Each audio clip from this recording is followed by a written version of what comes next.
ബാബുക്കുട്ട,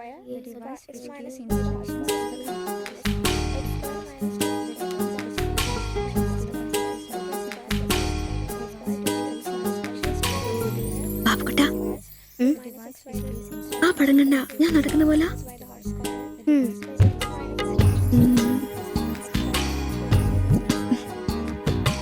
അംബ്രോസേ, നാളെ കോളേജ് ഡേയാ.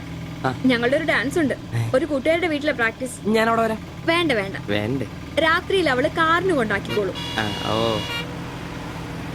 പിന്നെ എനിക്കൊരു ഉപകാരം ചെയ്യണം. എന്താ? ബോഡി സെൻസ് ചുരിദാർസ് ഇല്ലേ, അവിടെ എന്റെ ഒരു ചുരിദാർ തയ്ക്കാൻ കൊടുത്തിട്ടുണ്ട്. ഇന്ന് വൈകിട്ട് തരാന്ന് അവര് പറഞ്ഞിരിക്കുന്നേ. ഞാൻ വരുമ്പോഴത്തേക്കിന് അവർ അടച്ചു പോകും. എനിക്കത് നാളെ കോളേജിൽ ഇടാനുള്ളതാ. നീ അതൊന്ന് വാങ്ങി വെച്ചിട്ട് നാളെ രാവിലെ വരുമ്പോ കൊണ്ടുത്തരുമോ? അത്രേ ഉള്ളൂ, അത് ഞാൻ ഏറ്റു.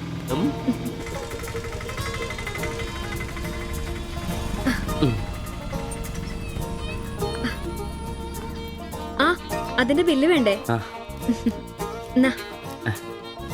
പൈസയും വെച്ചോ. പൈസ ഇരിക്കട്ടെ.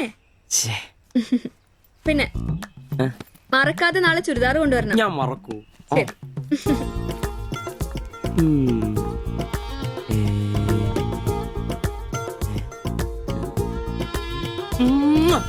100 പുറത്ത്. ആഘോഷിക്കും മക്കളെ, ആഘോഷിക്കും. അല്ല മുത്തേ, നിനക്കെന്താ ലോട്ടറി അടിച്ചോ? അടിച്ചു, ഒരു പ്രണയത്തിന്റെ ലോട്ടറി. അയ്യേ, ചുരിദാറോ? നിനക്കാന്നോ ചുരിദാർ? എടാ, നിന്റെ ഈ പ്രായം തികഞ്ഞ ശരീരത്തിന് ചുരിദാർ ചേരുന്നു എനിക്ക് നേരത്തെ അറിയായിരുന്നു. ഇതേ എന്റെ ശില്പമോളുടെ ചുരിദാറാണ്. അവൾക്ക് നാളെ കോളേജിലേക്ക് ഡാൻസിനിടാനുള്ളതാ. അവളിന്ന് പറയുക, ഞാനിന്ന് വരാൻ വൈകും, എന്റെ ചുരിദാർ ഒന്ന് മേടിച്ച് വെക്കാവോ ആംബ്രോസേട്ടാന്ന്. അയ്യേ, അത്രേ ഉള്ളൂ. എന്തത്രയും? എടാ, ഇതൊരു അടയാളമാണ്. എന്റെ സ്നേഹം തിരിച്ചറിഞ്ഞ അവളുടെ മനസ്സിന്റെ അടയാളം. ഓ എടാ, വരാൻ വൈകും, എന്റെ ചുരിദാർ ഒന്ന് വാങ്ങിച്ചോണ്ട് വരണം എന്ന് പറയുന്നതിൽ ഞാനൊരു പ്രണയവും കണ്ടില്ല. നീ കാണില്ല, കാരണം നീ വെറും കുട്ടിയാണ്. നീ അടിക്കുന്നോ? എനിക്ക് അടിച്ച ഓഫറുള്ളതാ. അടങ്ങടാ. അതല്ലടാ, ഈ ഒരു ചുരിദാറിന്റെ പേരിൽ ഇത്രയും വലിയൊരു ആഘോഷം ഓവറാണ്. അത് ശരിയാ, ഇച്ചിരി ഓവറാണെന്നില്ലാണ്ടില്ല. എന്റെ കാശിന് കള്ളും കുടിച്ചിട്ട് എന്നെ കുറ്റം പറയുന്ന. അതല്ലടാ, അവൾക്ക് നിന്നെ ഇഷ്ടമാണെങ്കിൽ ഏറ്റവും കൂടുതൽ സന്തോഷിക്കുന്നത് ഞങ്ങളാ. പക്ഷെ അതൊന്നും ഉറപ്പുവരുത്തണ്ടേ. അത് ശരിയാ. ഇഷ്ടപ്പെടില്ലേ അളിയ? 3 കുഴപ്പമുള്ളവന്. ഒന്ന് സൗന്ദര്യം, അത് ഇവനില്ല, അവക്കുണ്ട്. പിന്നെ വിദ്യാഭ്യാസം, ഇവനില്ല, അവക്കുണ്ട്. പിന്നെ കുടുംബ പാരമ്പര്യം, അത് ഇവനില്ല, അവക്കുണ്ട്. നിനക്ക് കിട്ടുകയില്ല. അല്ലടാ, ആ പാസ്റ്റർ പ്രശ്നം ഉണ്ടാക്കുമോ? അയാള് വേറെ. പിന്നെ വേണ്ടി വന്നാ ഞാൻ രക്ഷിക്കപ്പെടും. ഞാനും അടിപൊളി. അതന്നെ. പിന്നെ ഇന്ന് ഞങ്ങളുടെ ആദ്യ രാത്രിയാണ്. ആരും ഞങ്ങളെ ഡിസ്റ്റർബ് ചെയ്തു. ഓക്കെ, അനങ്ങാണ്ട് കിടക്കടി കള്ളി.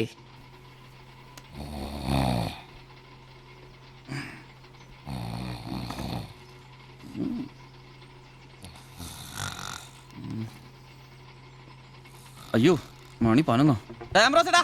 മണി 11. നീ നോക്കി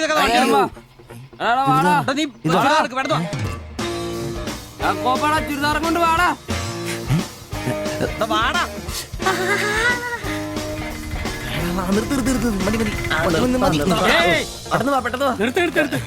എങ്ങോട്ടാ ഈ ഓട്ടോ?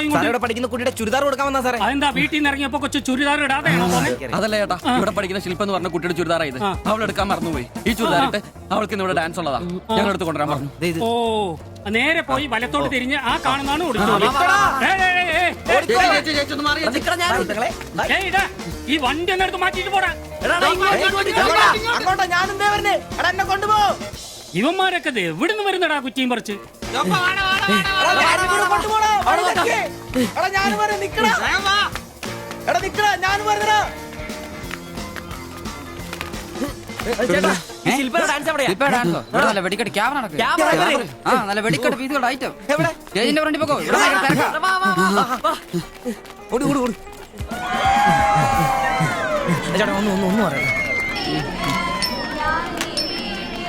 ഇതാണ് ക്യാമറ.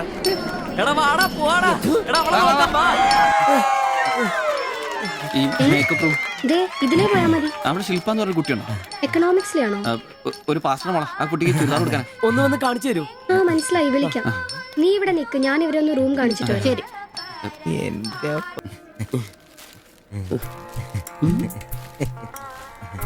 ഷാൾ എടുത്തു നിക്കർ എന്താ ഇത്? പാൻസ് എവിടെ? പെട്ടെന്ന് ഇതിവിടെ എത്തിക്കാനുള്ള ധൃതി കൊണ്ട് ഹാൻഡ് ഇടാൻ പറ്റിയില്ലെന്നേ.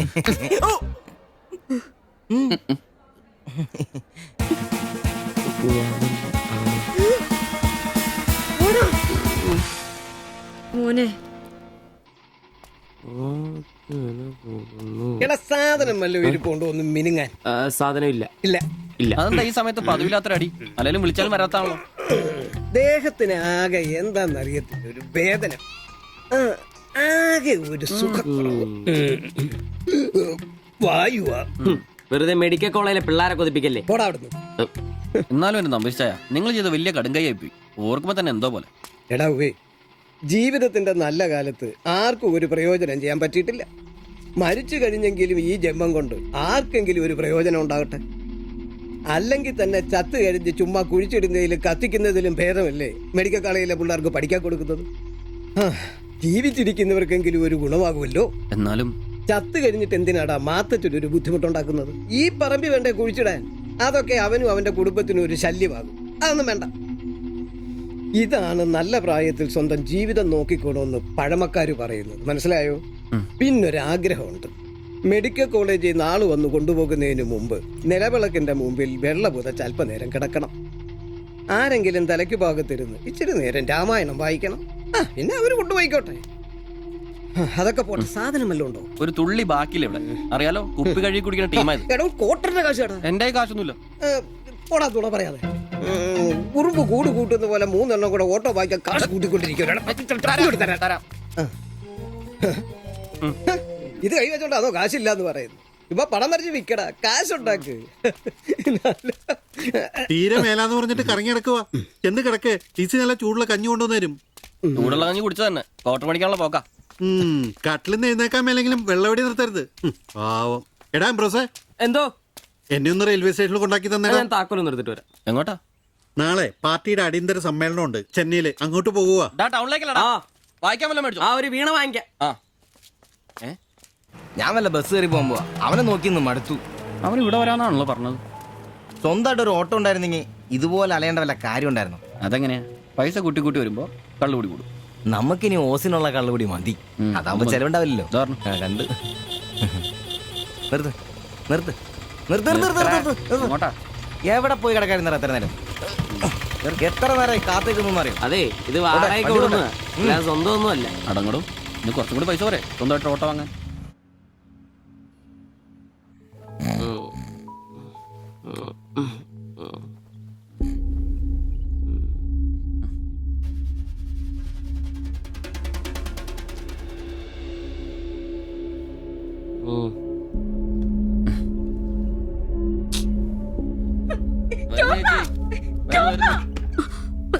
സിബി, നമ്പീശൻ ചേട്ടനെ വിളിച്ചിട്ട് എണീക്കുന്നില്ല. പോയിന്നാ തോന്നുന്നേ. നിങ്ങൾ അങ്ങോട്ടൊന്ന് വാ, വേഗം വന്നേ.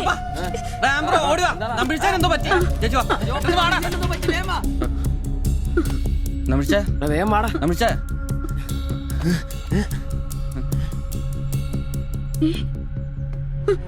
അയ്യോ.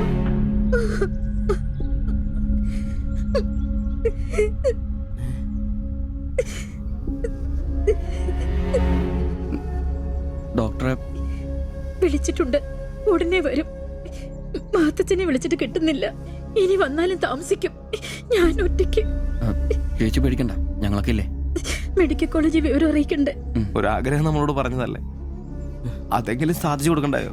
ശരിയാ, അതെങ്കിലും നമ്മൾ ചെയ്യണ്ടടാ. അയ്യോ രാഘവാജകനായക ദയാനിധേ, നീ എന്നെ ഉപേക്ഷിച്ചതെന്തു ഭർത്താവീനാഥ. രക്ഷോ നായകൻ എന്നെ കൊണ്ടിതാ പോയിടുന്നു, രക്ഷിതാവായിട്ടാരുമില്ലെനിക്കയ്യോ. ഒരു കണക്കിന് പറഞ്ഞ ഭാഗ്യവനാ നമ്പീശൻ ചേട്ടൻ.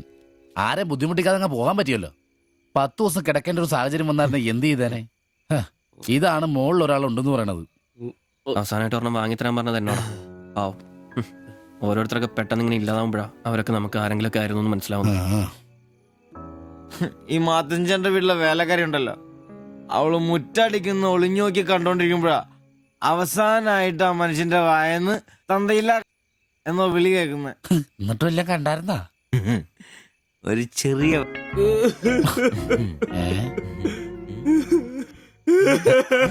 എന്താ കാര്യം എന്താന്ന്? ഇത് വേണ്ട, ഇതുപോലെ സ്മോൾ ഇരിക്കുന്ന സമയത്ത് വയറിന് സുഖമില്ല, ഒരെണ്ണം ഊറ്റാറുണ്ടോടാ ചോദിച്ചാ മനുഷ്യന്റെ അടുത്ത് വന്ന് ഞാനതിനെ കട്ടിലിന്റെ ഇടയിൽ സാരം ഒളിപ്പിച്ചിട്ട് ഇല്ലാതെ മുഖത്ത് നോക്കി പറഞ്ഞു, ഈ പാവൊക്കെ ഞാൻ എവിടെ കൊണ്ട് വെക്കൂ? നീ എന്തിനാടാ ഞങ്ങളെ കരയിപ്പിക്കുന്നത്? പോട്ടടാ പോട്ടെ.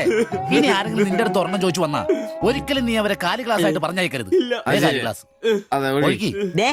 വലിയ കാരിക്കോലൊന്നും വേണ്ട, പുള്ളിക്കാരൻ മെഡിക്കൽ കോളേജിലുണ്ട്. ചിലപ്പോ രാത്രി എങ്ങാനും ഇറങ്ങി വന്നോളെ. പിന്നെ ഇങ്ങ് വന്നോളി. പേടിച്ചു പോയല്ലോ. ഒരു കാര്യം ഓർക്കുമ്പോഴാ വിഷമം, ഈ ശരീരം പഠിക്കാനൊക്കെ കൊടുക്കാന്ന് പറഞ്ഞ.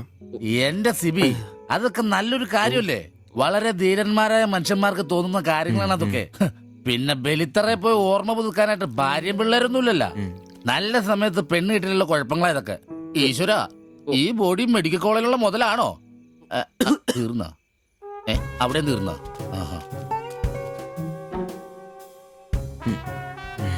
പിന്നൊരു കാര്യം, നീയൊക്കെ വണ്ടി മേടിക്കണം, കിണ്ടി മേടിക്കണം, മുതലാളിയാണോന്നും പറഞ്ഞ് മനക്കണക്കും കൂട്ടി നടന്നു. നിന്റെയൊക്കെ ഗതിയും ഇതൊക്കെ തന്നെയായിരിക്കും. ചിരിക്കണ്ട നിന്റെ. ഈശ്വര ഭഗവാനെ, എന്റെ ഈ ബോഡി മാത്രം കാത്തോണേ.